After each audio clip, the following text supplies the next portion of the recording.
Didinga amanzi. The way ekumanzi khona apha, the way ekuchisa khona, izichisa be guys.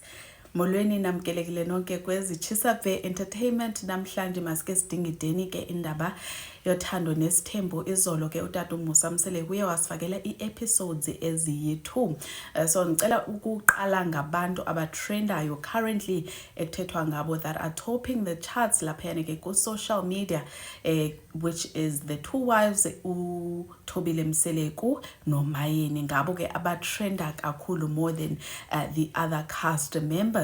This comes after of course ke kuye kwabuza into yokokubana njengoba nje sizongena kule season entsha kanike nihlale phansi nichaze izinto eningazithandanga as either zichiwo ngumphakathi social media or zichiwo by each other by one of you zintoni eningazithandisisanga ibingathi ke yi-reunion guys because some of the things nathi besike sizibuza inoba inoba ufila njani uMayeni njengokuba kuthiwa uDululo inoba ufila njani uMacele njengokuba kuthiwa yena ingathi ifurniture inoba ufila njani uMangwabe njengokuba kuthiwa udisrespectful. So I think some of the things baye banceda ke bazanswerisha ku diary session of which was what we can call a mini reunion bafowethu.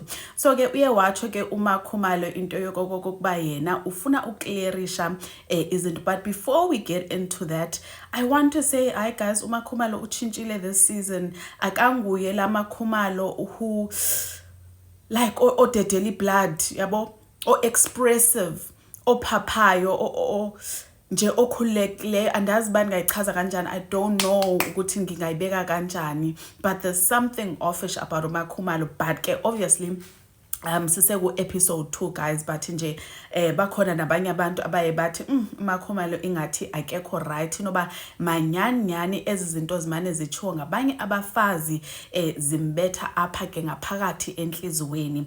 Ke kwabuzwa into kokubana uMakhumalo uziva njani ngoSine Mseleku owachoyo in public intoba akakufuni because uyayazi into kokuba wena uyapretenda awumthandi naye awumfuni kuye kwangenelela indoda yakhe. One thing about Makhumalo and uMusa Mseleku, Bonnie and Clyde, ciao. Bonnie and Clyde, I'm telling you kesana.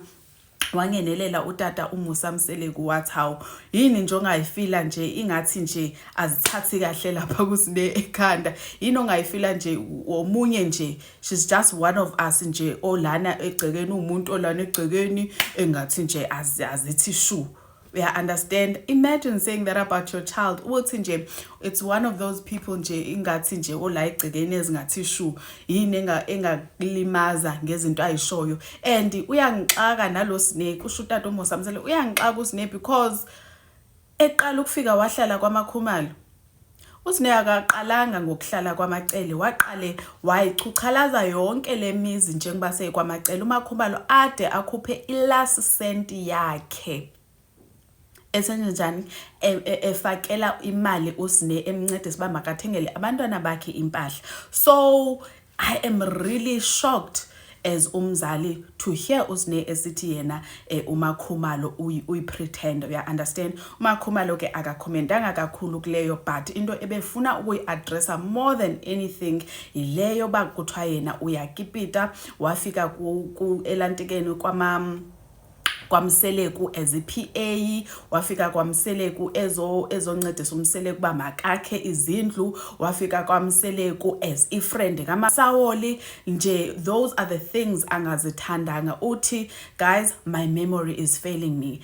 And I'm sitting here thinking to myself, how is your memory failing you? Because literally, go episode 1, you did say you were a PA. Go episode, not go episode 1, but go season 1. Sorry guys, go season 1. Wachuba wena wawi PA usebenza no Masawoli, and you guys were really close no Masawoli. So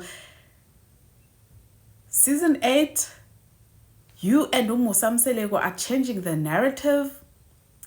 That is where it all gets confusing. understand? So uMakhumalo noMusa Mseleku bame ngelithi yay our memories are failing us, thina asikhumbuli yonke lento ithethwa ku social media. uMakhumalo wafika esengumfazi kwaMseleku. So asazi into kokubana sizosayiphi komkhulu between into ke echiwo ngoMayeni and into echiwo nguThobi, nguBonnie and Clyde, uThobile noMusa Mseleku. I don't know what it is that they are trying to uba mabayiqume. So kuye kwabuza ke nakuMayeni. I think that is why they are both currently trending, guys. And understand, on a serious note, yintoni erongo echiwo nguMayeni xa ibiza uMakhumalo ngengane, because she's referring to that time. Even uMacele uke athi uThobile wayeyingane, because at that time babembona as ingane, including even uTata Musa Mseleku wayembona as ingane. So angi-understand manje abantu mebezothi uMayeni arrogant, uMayeni rude, how dare she calls uThobile Mseleku ingane, uMayeni is jealous of success kaThobile Mseleku. Like all these things zingenaphi, because wayeyingane ngempela at that time. So uMayeni ke uyachaza yena xa ibuza into yokuba yintoni ekuhethishileyo kwi-last season. Uyatsho into yokokubana yo ngabantu ababini abadibana, amakhosikazi kaTata Musa Mseleku adibana decide into yokokubana maske sihambe siyotya, siye out, sizo rekindlisha relationship yethu ngegama likabani lam ndinguMayeni. And ngazi into yoba le relationship nje ise-rekindlishwa yayiqhawulwe yintoni from the get go. Bandipha namagama ke kule meeting yabo into yokokuba mna ndintoni, ndi-delusional. Ndandiliphiwe ngubani ke elo gama? Yile ngane uThobile Mseleku, ya understand? So ebechaza ukuthi ngempela akaphathekanga kahle nanokuthi the way uMangwabe owabeka khona ukuthi mina ngangihlala oShabeni yena ehlala eMalangeni. It seems as though like why outwear indawo ukuthi mina ngangihlala endaweni engcono wena wawuhlala nje oShabeni, you understand? So washo nje ukuthi that I really did not like. Waphinde ke wachaza into yokokubana le your first wife, second wife, into yokuba kwenzakala ntoni. Uyatsho ba guys, mina endikukhumbulayo, because mina my memory is not failing me, ndikhumbula uThobile Mseleku eyingane, singekaganani sinoMusa Mseleku eyingane. If kungenamuntu emzumbe, uThobile Mseleku would be the one mekungekho muntu ozogada ingane during the school holidays, abolwandle and all the other kids. Eba uneni egada ingane, meqeda ugada ingane, because uTata Musa Mseleku wayenesonto at the particular time, aphinde futhi asonto. Hey guys, uTata Musa Mseleku has been everything.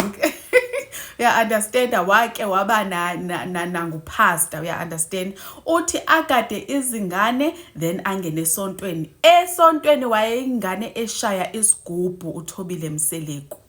That is all I remember. Ashaya isigubhu agoduke, azasontweni ashaya isigubhu agcine ingane agoduke. Angazi ukuthi kwajikaphi ke sis ukuthi abangenani, kanti umfana seyishayile ingane uThobile Mseleku ayisafuni ukugoduka, seyihleli uwaya, kanti umfana sezibonele ini intombi kuThobile Mseleku. Uthi nje mina ngigana nje ngilotolwa nguMusa Mseleku, ukipitile utatenu, I understand? So abantu abaninzi bathi hey the way azengakhona uShibase sengathi unomona kakhulu. Guys, manike ndifunde just a few comments so that sizoyivala le video. Okay, so oqala uthi uma K and uMseleku banamanga. Season 1 kwashiwo ukuthi wayengumngane kaMasawo uThobile. Yes, manje waselotshole nini banamanga laba, uShibase uyena ke oneqiniso. Nomunye athi uMayeni is telling the truth, Makhumalo and uMthombeni are actually trying to hide that. Omunye athi ukhulumela uMayeni doesn't want to accept the fact that is against Umayeni. Umayeni doesn't want to accept the fact that Uma Khumalo was secretly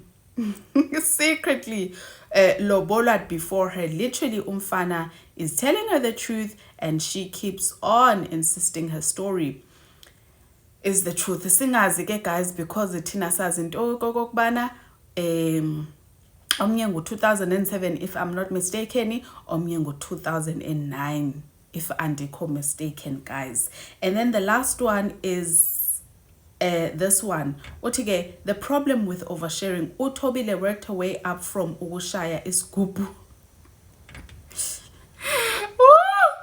Oh my God, to owning luxury cars, girl power right there. So yabona ke i-die-hard fans zikama Khumalo are still siding with her bafowethu. So yake nazo indaba endiniphathele zona. What do you think of ezi stories zethu ezithethwa nguBonnie and Clyde, which is Makay nomyena kave bethandana shame. Oh, utata uMusa Mseleki is always sticking by Makhumalo's side, and then versus what ke Umayeni is saying. Guys, ngicela zengejane down on the comments, like, and please also do follow this page and is on the next one. Bye.